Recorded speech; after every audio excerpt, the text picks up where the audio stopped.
not only across your career, but even personally. Today is Secretary Rivera's 16th wedding anniversary, so we definitely appreciate him coming out. And while we're thankful for him, we are even more thankful to Mrs. Rivera for her generosity and kindness. Now, hurry up back up the turnpike, you know. So. When I run out of here in a minute, I don't want there to be one less educator coming in the Commonwealth. True. I also want to just take a moment to acknowledge former, and for many of us still, Secretary of Education, Secretary John King, Dr. John King.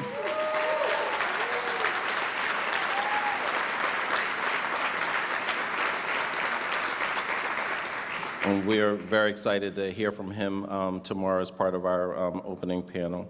And some of you know, starting this organization, the Fellowship Black Male Educators for Social Justice, was one of those ways. Sometimes you have a vision that your families help instill. And many of you know my parents met and married while they were in the Black Panther Party. And so their work as far as commitment to community was also, as far as, as I thought the berets and leather and the rifles were sexy, but what they constantly talked about was education and in the community. And even though I didn't think I was going to be a teacher, what I did think I was going to become was a civil rights attorney. And so I live vicariously often through our next speaker's life, because that's where he started off as well, as a civil rights attorney. But at some point, the conversations and the lessons from his grandmother, who was also a public school teacher, really started to sprout as far as using education as the platform to change not only tens or ones or hundreds, but thousands of lives across his career. So this brother, Shavar Jeffries, has been a board chair. He's been a board member and founding board members of both in the district, private, charters, and so it also shows that, children are children, no matter where they are, that they need our support, and they need justice in their lives and the people who serve them. Shavar is now the president of Democrats for Education Reform, and it was a great pleasure that we asked him, and he hails from Newark. So when I was coming up, I knew about Tretch and Naughty by Nature and other folks, but then I met this brother. I was like, Newark got a whole lot of positive brothers coming out of there, so it's not just about, he tries to claim a few other folks who aren't Lauren Hill. She's not from Newark, but, he claims her, so we're going to let him be great, and we're going to ask him to come up here and be great as well. Thank you.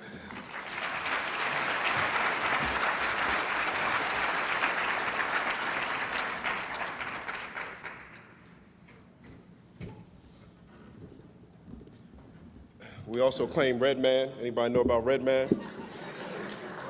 Okay.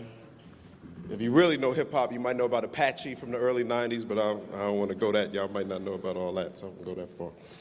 Anyway, I'm very excited, very honored to be here. I frankly try to live my life vicariously through Sharif and what he does and who he is and what he represents and embodies. Can we give that brother another round of applause, please?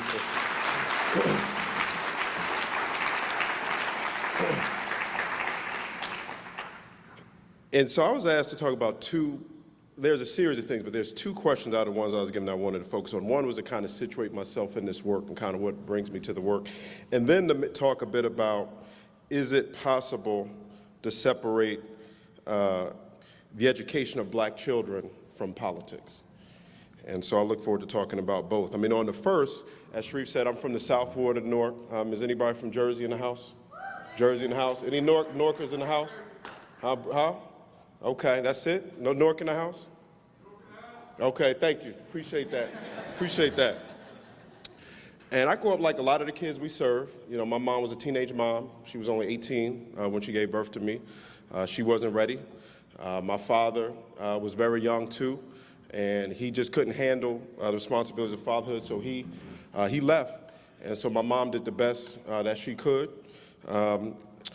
I spent a lot of time, my first 7, 8 years, with different relatives. My grandmother raised me for a while. One of my aunts raised me for a while. And when I finally went to go live with my mom, she had met a gentleman who became her husband, who became very abusive. And so we lived through a domestic violence situation that so many of our young people deal with each and every day, so much trauma in our communities. And on November 25th, 1985, my mom went to work and she would never come back because my stepfather was waiting for her. And he would testify later that he just happened to have a sawed-off shotgun with him in his van. And my mom didn't make it out of the workplace. And so after my mom passed, my grandmother stepped into the gap and she raised me. And we know we have so many grandmas and grandfathers who are raising so many of our kids in our community. Shout out to our grandparents. And she was a former public school teacher, as Sharif said. She actually left the public schools in Newark and became a corrections officer at the Essex County Jail.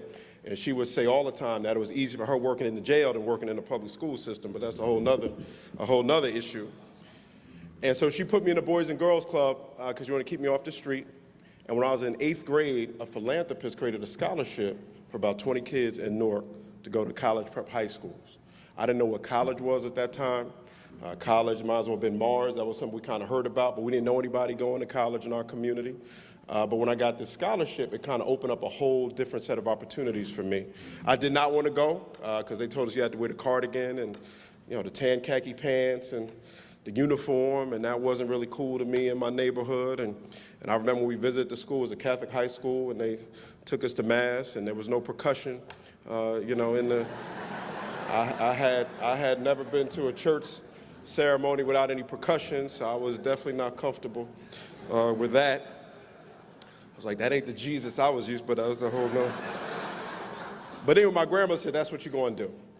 And she connected with one of my counselors at the Boys and Girls Club, a black woman by the name of Mrs. Korn, who said that this can create all kind of new opportunities for Shavar. So between my grandmother and Mrs. Korn, that put me on a whole different trajectory. And I'd be the first in my family to go to college, my first family to go to, let alone law school and beyond. And that was all because I happened to bump into an opportunity in 1987 when my grandmother put me in the Boys and Girls Club. And I knew quite clearly that I was probably the dumbest person on my block. I was definitely the dumbest person in my family. But I bumped into opportunity. And there was something about that was fundamentally unfair. And so I decided to dedicate my life to trying to do something about that.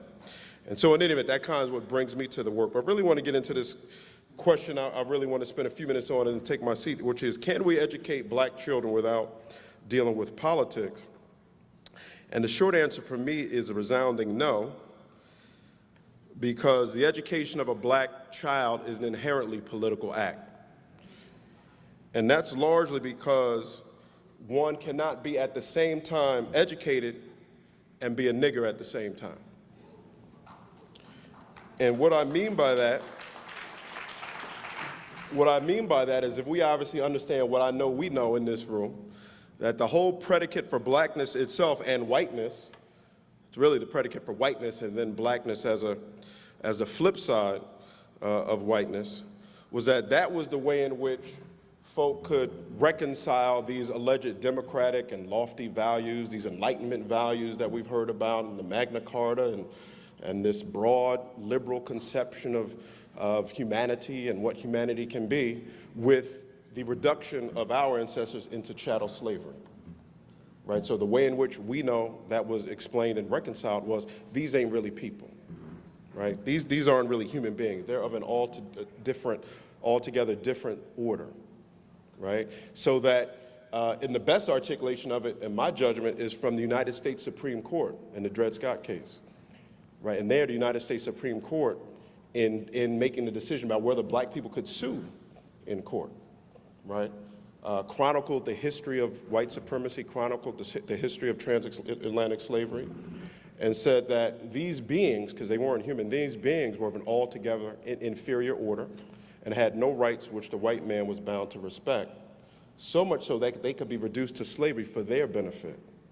Right? So slavery is good for these folk, right? Because that puts them into a space that is aligned with what their capacities were. And consistent with that, we obviously know about the slave codes. We know about after slavery, the black codes, where black folk couldn't be taught to read. Black folk couldn't be taught to write. Because folk understood that there's something about education that works at cross purposes with what it means to be a nigger, right? So that these ideas were fundamentally at odds. And so I say all this to say that the project of educating our children, in my judgment, is a radical attack on the very premises of racial stigma. Blackness was created precisely as a marker of the alleged inferiority of people who had darker skin. And so that those of us who are relentlessly committed to the project of educating every child are in the practice of revolution, are engaged in revolutionary practices to reverse a long legacy of history that would suggest that we're something other than what we really are, which are geniuses with limitless possibility and limitless capacity. And so we have to be very mindful of this, and we have to be very mindful of what these premises mean in our work. And we don't have the explicit articulation that we used to have, although when we see what's in our White House, then sometimes we're reminded that maybe it is a bit more explicit than maybe it used to be. But oftentimes, even those who are very well-intentioned can enact these same premises. So just before I came here, earlier this week, I was at an event where a school operator put some data on a PowerPoint, and it was a relatively new school, it was a charter school, new to a community that I won't name. And the data talked about how this school was sending a large proportion of African-American Latino kids to college. And they had a kind of, proving what's possible, because, everybody, we hear all that rhetoric, and, we're proving what's possible because we're showing that black and brown kids can go to college, look at our data. So then after the presentation, I went to the school leader and I asked the person, how long has your school been in this community? And he said about 6 years. So you're saying that until you showed up 6 years ago, we didn't know black and brown kids could go to college, right? So we can rehearse these premises even unconsciously because they're so inherent into our system. So we have to be very mindful and very careful to make sure that when we engage our young people, it's rooted in our sense of their limitless possibility. And so with that, there's 3 points I wanted to make and then take my seat about educating our kids and how all of us who are engaged in this work ought to approach it. One is to value our black children. They are relentlessly under attack. Their very competence is very attacked. Everything about their being is under attack in explicit and insidious ways each and every day. Who they are, whether they're beautiful, their character, their competence. And so we have to always champion that our children can do all things, that they have limitless possibility, and that there isn't anything that they can't do. And we know that the primacy of teachers of color is absolutely critical in this work. There's a recent study by the Economics of Education Review, which found that non-black teachers, unsurprisingly, have significantly lower educational expectations for black students than black teachers when evaluating the same students. For example, black students taught by white teachers are less likely to be identified for gifted programs than black students taught by black teachers. And again, why should we be surprised about that? Right? The whole premise of blackness is you don't even have the capacity to be educated, let alone to be gifted. And so that means we have to be very vigilant. And we have to also have to be mindful of our own expectations too, because we can internalize these biases too, because we're subject to them as well. In addition to valuing our children, we have to value black educators generally. Black educators are undervalued in ways that are similar to the ways in which we undervalue our children. Many of the schools in our post-Civil War, many of the first schools set up to educate black kids were set up by very well-meaning white folks, but who all too often had very paternalistic conceptions of what it is black educators could do and the extent to which black educators should participate in that process. We still see some of that today, right? So in Newark, New Jersey, where I'm from, it's a blessing that anybody in the world wants to come into our communities and educate our children. That's a beautiful thing. And I would argue, should support any allies who want to partner with us in that work. But partnering in the work means we also have to be at the front and at the lead, because these are our kids, our families, and our communities. And we have entirely too many schools educating our kids where the teachers don't look like the kids, the school leaders don't look like the kids, the boards don't look like the kids, the people who fund the schools don't look like the kids. That sounds like what we saw in the aftermath of slavery. And so we have to be very mindful, make sure that we continually affirm the role of black educators. And then third, I think it's also very important that we affirm the very special role of black male educators. And while women in our community obviously are amazing, and women have been the backbone of so much transformation in our community on so many different levels. I can't imagine where we would be without strong, beautiful, amazing, brilliant black women leading us on so many different levels.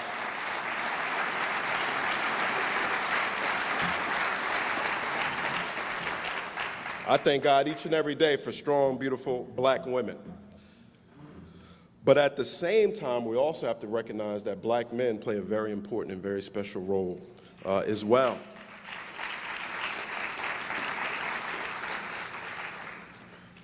And that part of what we've seen historically were targeted efforts to minimize the role of black men, to castrate black men, to emasculate black men, to position black men away from our kids, away from our families and communities. And so we have to affirm that very unique and special role. Almost every week in my house, I have a wife, I have 2 kids, something along the lines of the following happens.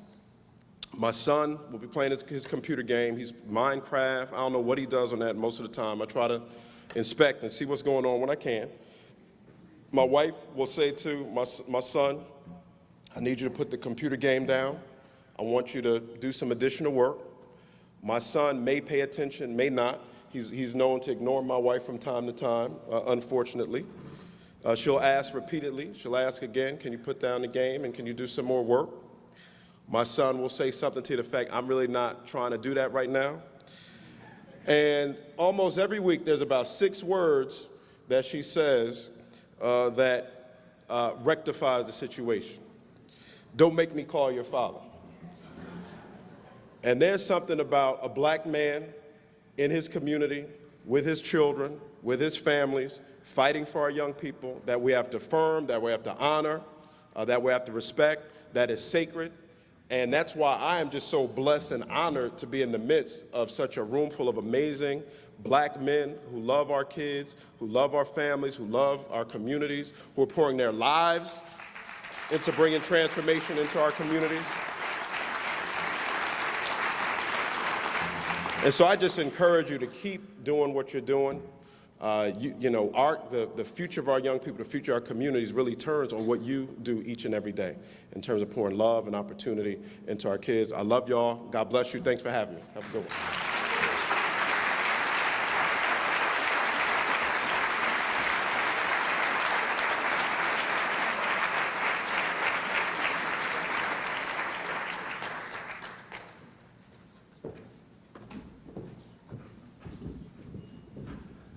Good evening, ladies and gentlemen.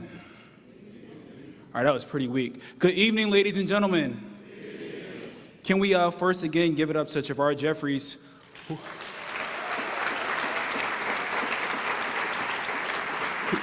He's been on the road and he thought of it so kind of himself to stop by and hang out with us before going home to his family, so we salute you and thank you, sir. I'm just here to close us out, and I'm gonna do it the Russell Simmons style and keep it short.